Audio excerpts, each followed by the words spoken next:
안녕하십니까, 문틀란TV입니다. 법정에서 수원지법에서 황당한 일이 벌어졌습니다. 이화영이 선고를 코앞에 두고 보석을 신청을 했어요. 왜 이 황당한 보석을 신청했는가, 그 이유가 적나라하게 드러났습니다. 본인이 왜 보석을 신청하는지 여기에 대해서는 거의 얘기가 없고, 황당하게 이화영이 공범인 이재명의 유죄 추정에 대한 불안감, 두려움, 이런 것만 계속해서 늘어놓는 이런 모습이 있었습니다. 자, 이로써 지금 이제 이화영 6월 7일 날 선고가 있는데 이제 2주 조금 넘게 남았습니다.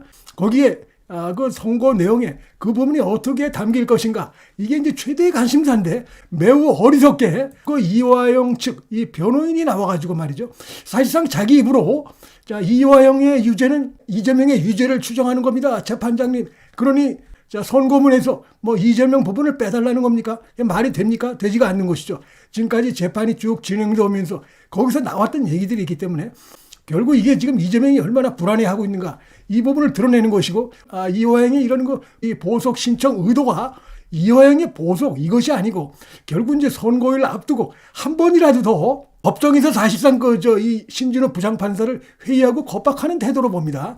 아마 신진호 부장판사가 굉장히 불쾌했을 것입니다. 또 한편으로는 어처구니가 없을 것입니다.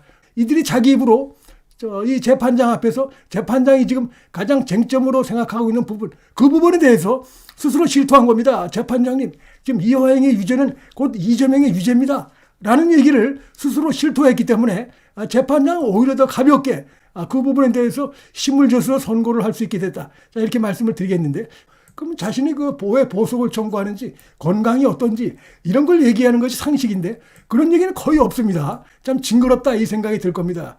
이 재판장도 이들이 이게 사법부 개입, 그다음에 재판장을 이 정치 투쟁으로 이렇게 해서 훼손시키는 게 끝이 없구나, 끝까지 이렇게 하고 있고, 이거를 이렇게 했을 것으로 보이는데, 자, 이런 식으로 얘기합니다. 대북 송금 사건을 유죄로 선고할 경우, 즉 이화영에 대해서 그 이유를 자세히 좀 설명해 주십시오, 이렇게 요구를 합니다. 뭐 당연히 자세히 설명하죠. 설명 안 하겠습니까? 그러면서 왜 이런 얘기를 하는지가 이 밑에 나옵니다. 이른바 대북 송금 사건은 이화영 피고인과, 자, 이 내용이 아주 재밌습니다. 공동 피고인으로 기소되진 않았지만 공소사실 기재상 현재 야당 대표인 이재명이 공범으로 적시돼 있어. 그러면서 자, 이화영에 대한 유죄 판결은 불가피하게 향후 이재명에 대한 유죄를 추정하는 유력한 재판 문서로 작용할 것이다. 자, 이렇게 얘기를 하고 있습니다. 자, 이 뭐 재판장이 딱 들으면서, 그래, 알았어, 니들이 그렇게 생각하고 있구만, 알았어, 선고문에 더 힘을 줄 수밖에 없다고 봅니다. 근데 이 부분을 자세히 해달라 그러니까 아마 할 겁니다. 그리고 당연히 또 해야 되고 관심이 큰 사건이기 때문에. 그러면서 자, 이런 식으로 얘기하고 있습니다. 자, 이재명이 향후 대선에 출마할 것으로 충분히 예견되는 상황이다. 그러면서 이 사건 결과는 향후 뭐 대한민국 정치 권력 상대에 영향을 줄 수 있는 정치적 사건이 분명하다. 이게 재판장에 와가지고 이 도대체가 뭐 하는 짓입니까? 자기들이 증거로 검찰의 공소사실을 반박을 하면 되는데 지금 다 끝나고 선고를 코앞에 두고 있는데 도대체 이 얘기를 왜 하는 것일까? 이 배후에 이재명이 있다고 봐야 되겠죠. 굉장히 불안한 겁니다, 지금. 이 재판정에서 재판부를 사실상 회의하고 겁박하려는 의도라는 게 다시 한번 드러났고, 그 다음에 또 한편으로 대국민 선동을 하고 또 이재명에게, 자, 이 대표님 우리가 이렇게 지금 하고 있습니다 라면서 뭐 충성을 하고 있다는 걸 보여주려는 의도도 있고, 또 분명히 민주당이나 이재명 측에서 그들과 연락이 됐을 겁니다. 반드시 이번에 이화영 선고에서 이걸 빼야 된다, 내 부분을 빼야 돼 라고 하면서 수단 방법을 가리지 말고 끌 수 있으면 끌고 해봐 라고 사실상 지시가 왔을 가능성이 크다. 저는 그렇게 보는데, 그게 뭐 지금 이미 재판이 다 이제 끝나고 선고만 남았기 때문에 사실상 불가능한 상황인데, 자, 이런 식으로 대선에 충분히 출마할 것으로 예상된다. 뭐 이것도 웃기는 얘기인데, 사실 그 이화영 사건보다도 더 먼저 결론이 나올 것은 이재명의 위증교사 사건 공직선거법 위반이 더 빨리 나올 겁니다, 사실은. 어쨌든 이것도 굉장히 크죠. 왜냐하면 이 대북 불법 송금, 이거는 100억 원이 자, 북한으로 이렇게 해서 간 것입니다. 엄청난 이게 범죄 혐의입니다, 이게. 요거는 무조건 구속영장이 청구될 수밖에 없다 보니까 그렇게 될 거에 체포 동의안이 이제 날아오고, 굉장히 이제 불안하죠, 그런 상황들이. 지금 그 민주당 상황도 뒤숭숭하고 국민들이 쫙 보고 있는데, 저 이재명이 보니까 역시 재판부 판결을 보니까 주적인 북한에 쌍방울을 등 두들겨 가지고 100억 원을 보냈구만. 이런 것이 국민들에게 다시 한번 이제 확인되는 이런 상황이 될 것이 두려운 것입니다. 그러면서 이 변호사가 자, 형사소송법상 유죄 판결 시 상세 이유를 설시하지 않아도 된다고 하는데 라면서 또 이렇게 얘기합니다. 정치 권력 향배에 영향을 준다는 점에서 재판부가 이호영과 공범으로 기재된 이재명의 유죄를 설치하려는 그 이유를 정확히 밝혀야 한다.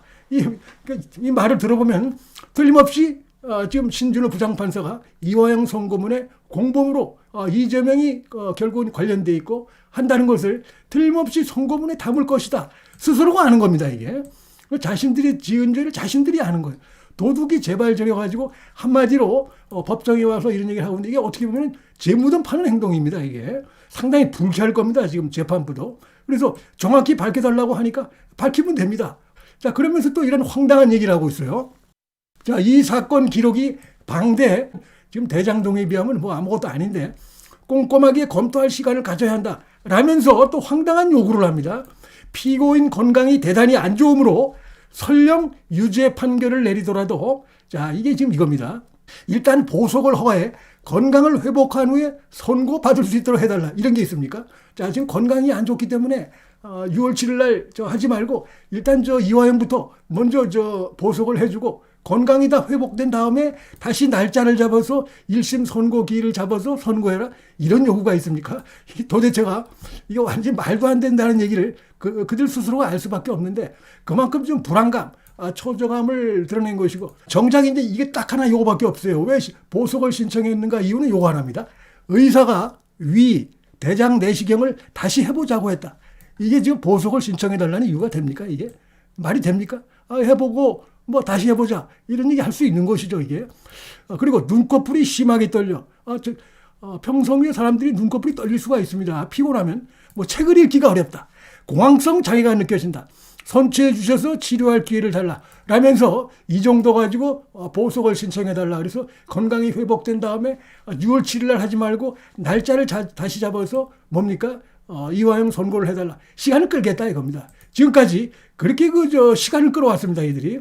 심지어는 법관 기피 신청까지 해서 대법원까지 가가지고 자, 2달이 지금 연기가 됐고 그다음에 변호사를 또 바꾸고 시간 끌기 위해서 법정에 가서 난입을 하고 그 과정에서 온갖 증거 인멸 회유 이런 부분들에 대해서 검사가 지금 수사를 하고 있고 뭐 이런 상황입니다.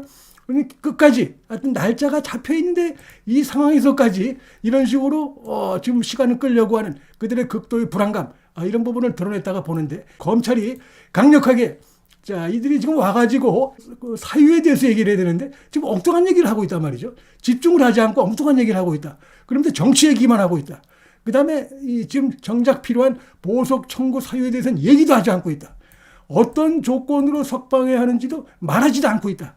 그러면서 이들은 이 사건이 정치적 사건이라고 단정을 딱 하고 이게 정치적 사건이 아니죠. 이게 이재명이 이제 성남시장 때 경기도지사 시절에 지역의 토호들 기업인들하고 유착이 돼가지고 불법을 저지른 겁니다. 이게 그 측근들이 엄청난 불법 자금을 받은 그 사건이고 그로 인해서 일부 기업들이 엄청나게 떼돈을 벌고 이건 특히 이제 북한에 우리를 위협하는 북한에 100억 원이 간 돈입니다. 이게 근데 이걸 갖다가 정치적 사건이다 이런 식으로 단정하면서 전혀 그 대상도 아닌 이런 사건 실체에 대해서는 전혀 말하지도 않고 일고의 가치도 없는 정치적 주장이다 이런 얘기를 하고 있다면서 기각을 해달라 이렇게 하고 있습니다. 그래서 이제 조만간에 법원이 이화영에 대한 보석 허가 여부를 이제 추후 결정하기로 했는데 이 얘기는 뭡니까? 추후 결정하겠다는 결국은 보석 허가하지 않겠다는 얘기입니다. 이들도 아마 그거를 짐작을 했을 것이고 그래서 이런 식으로 해서 다시 한번 법원을 흔들고 언론 플레이를 하고 그다음에 이제 민주당에서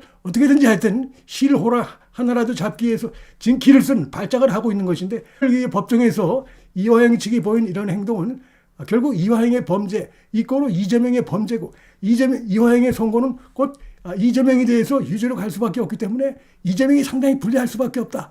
그다음에 지금 이재명의 향후 정치 일정에 좋지 않은 이런 영향이 미칠 것이 예상되므로 고로 선고를 미뤄달라 뭐 하지 말아달라 이런 겁니까? 말도 안 되는 귀신 신하나 까먹는 소리를 했기 때문에 더욱더 지금 이재명에게 불리하게 작용할 수밖에 없는 이런 상황이 됐다. 자, 이런 말씀을 드리겠습니다. 문틀남 TV 여기서 마치겠습니다. 시청해 주셔서 감사합니다.